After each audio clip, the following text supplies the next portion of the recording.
About a week ago, Ultrakill just updated, releasing its 8th layer, Frauds. Now, I've had about a week to just play through the whole thing, enjoy stuff, look at some secrets that other people find, just so I can give some notes on it and give a nice summary on it. Oh my days, this game is so difficult now. So let's just start at the beginning. We start at 8-1. Now, 8-1 was the level we knew the most about. We had seen the beginning of it, and of course we knew about the TV stuff. Amazing start. It sets the tone for how Fraud will be winding and twisting with no knowledge or sense of how things could go next. Yeah, pretty good opening. I liked a lot of the stuff within the rooms. Hikita does the stretching room tech very well, the infinite repeating rooms. This is also where we're first introduced to the Providences, one of the 4 new enemies on this layer. We'll get to some of the other ones later. And honestly, the Providences, they're a bit of an inconvenience. That's probably because I keep trying to whiplash them. They dodge a whiplash, you can't do that. I need to be parrying the inner orb of their non-hit projectiles. So honestly, skill issue on my end for the Providences. Then we get to the statue. I could continue to go on about some of the stuff in 8-1, like the cool skull room, or the boss room where you go through the doors and it takes you back around and blah blah blah. But the reason why we're here is the statue and the painting.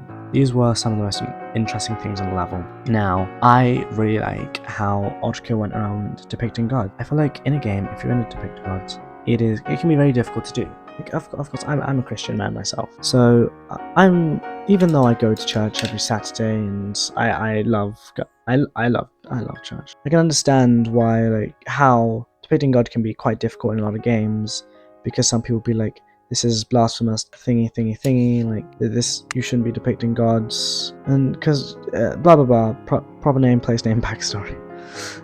My point is, I think Ultrakill's depiction of God was very good. The way they went about it, they didn't directly show a face, and the way that they do show it ties into the lore, with it staring at the figure of Earth, also reflecting its fixation on humans, and how that led to, in the Ultrakill lore, God dying. So I really liked that. And then of course, we have the 5 portraits of Gabriel and the other 4 archangels, with one of them being cut out. Now, I've seen a lot of theories here. There's people saying Uriel, people here saying maybe I think Azrael was one that was mentioned. Of course, Lucifer's always one. What it is, I don't really know. Will it have something to do with treachery? Probably. The thing that I'm wondering is how Ultrakill is going to fill out their remaining stuff they didn't get to in layer 8 in treachery, because treachery will only have 2 levels, meaning we have to get the yellow arm in 9-1, otherwise we'll never get to use the yellow arm if we get it in 9-2. I saw a good theory saying that Gabriel gives you the arm, and that'd be really interesting. I'm also worried because we've only got 2 levels to wrap up this story.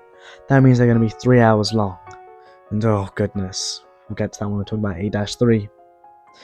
And of course, we wouldn't be talking about 8-1 if we didn't talk about the false ends. Now, when I first saw that was amazing. Genuinely, that shocked me. It was honestly some of the best. You didn't expect that. And seeing the dragon this early on, very good. Didn't realize it was the final boss when I first went. I'd forgotten it showed up in 8-1, but that's just good foreshadowing. It shows that everything here is planned out, like how we see the Earth movers in 7-2. Anyway, time to move on to 8-2. Now 8-2, I have mixed feelings on 8-2. I like the level as a whole, but I did have some significant problems here. The lag here was incredibly bad. It got to a point where I was reaching 1 or 2 frames a second, and originally I was supposed to have 2 separate videos where I'd be playing through it, Ultrakill, but I couldn't because the lag was so bad that I could not record on OBS. So that's why background footage is probably P rank footage, because that's all come out by now. That's my one problem. Of course, I will play this relatively quickly before any major hard fixes could come out. So I'm sure that if I just wait a week or 2, most of the bugs that I talk about in this video will have probably been patched by this point. Anyway, 8-2, a lot of fun. The final boss fight, I just somehow won that. It was a shockingly easy boss fight. No idea how I did, turns out that that's not a boss enemy. I saw some footage a couple days later. They can just show up in the cyberground now. The puppeteer thing. But I really liked the mirroring aspects. That was cool. It's always nice seeing V1's actual form sometimes. Nothing to complain about from the level. Took me a bit longer, around 55 minutes, but that is because I got lost a lot, and oh goodness, the Tesco section was...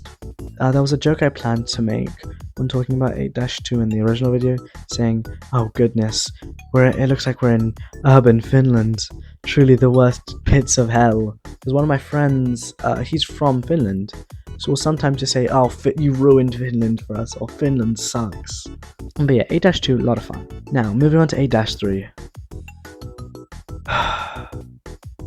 I feel like just that sigh itself says as much as I need to say about 8-3.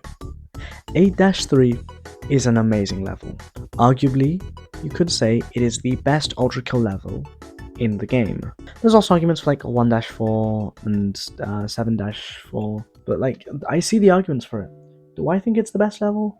Probably not. My favorite level to play is definitely 4-4. I like the second V2 fight a lot more than the first V2 fight. It was a lot more fun. Actually no, that's a lie. My favorite level is 8-4. I'm gonna say that, and we'll get to that in a minute. Anyway, 8-3, very confusing, very winding. I loved how it, because I hadn't been recording on OBS at the beginning, I actually restarted the level, so I found out how it would like constantly switch its beginning room multiple times, which just gave me that extra bit of appreciation for it. And the way every room was fusing together from all of the upper layers was, I wouldn't be able to think of that in 100 years. The way they do everything, it genuinely just mind games at this point. And we couldn't be talking about 8-3 without talking about the powers. Now, the powers are actually quite interesting. They are the first normal enemies to have voice lines. They're not considered boss enemies. It took me a while to figure out how to beat the powers, but eventually I learned all of their attacks. I spent more time learning the attacks of the powers than I did for Gabriel, purely just because you have to fight two. I also read the wiki, and I figured out why they kept saying you're facing the wrong one. I thought that this was just an archangel who had like clones and stuff like that, but no, it's 3 separate powers. Again, of course. Actually, before I get to the finale room, I want us to talk about the double door. Originally, I went for the blue skull. The blue skull did not work for me. Once I beat the first area, once I beat the shopping area, it wouldn't let me leave, and I got stuck there. So I had to reset and do the red room, which it took me way too long to figure out that flippin' shifting door room. I thought you could only get the shifting door room through the crushing things. You had to slide all the way through, let it shift once, and then slide back. No, that is not the case. That's only there for the blue orb. But yeah, I enjoyed that area, and of course, we gotta get to the last room. I actually knew about the last room, but I didn't know to its intricacies that it would be, and oh my days, it was amazing. It felt as if Ultrakill itself is breaking down in front of me, and that's beautiful. Did I skip most of that level though? Yes. I just rocket rode to the final fight. Saw the fake door. I was like, oh, this must be you beat this room, and then they reveal, oh, it's a fake. No, that was the real one. And then I set my checkpoint really far away, and I had to keep doing a horrible run back to get there. That level took me 130 minutes. That was excruciating. But was it fun? 100%. Although at some points, I genuinely just felt like I was clocking into a shift of work. And now, the finale. The thing that everyone's been waiting for. 8-4. 8-4 was great. Like, I obviously knew the elevator was going to break. And it was really cool seeing the twisting, winding room. I knew that, like, we'd all seen this. We knew that this was the climax of Fraud. You do just the first 2, like, mini fights. That was a lot of fun. It took me a while to figure out the mechanic of going up and down. Once I figured it out, I really enjoyed it. The final fight, pretty good. I really like it, especially considering you're falling as you're doing it. So I was talking to one of my friends, like, which do you think is cooler? you like going inside a robot and destroying them from the inside, or you like free falling killing a dragon. And yeah, the free fall killing a dragon is way cooler. So I like 8-4's fight more than 7-4. Even though 7-4 has like a cooler end bit, I think 8-4 in general, being at especially when they use the Providence attack and you have to float up into the side of it, I just loved that, man. That was great. That was a great layer. It's really cool that you can see earlier on that actually you're always in that play. Some people are saying, oh, what if all of Ultrakill was just a play? That would be more well shown. There could have been an argument for it if like we had more like limbo stuff, but no.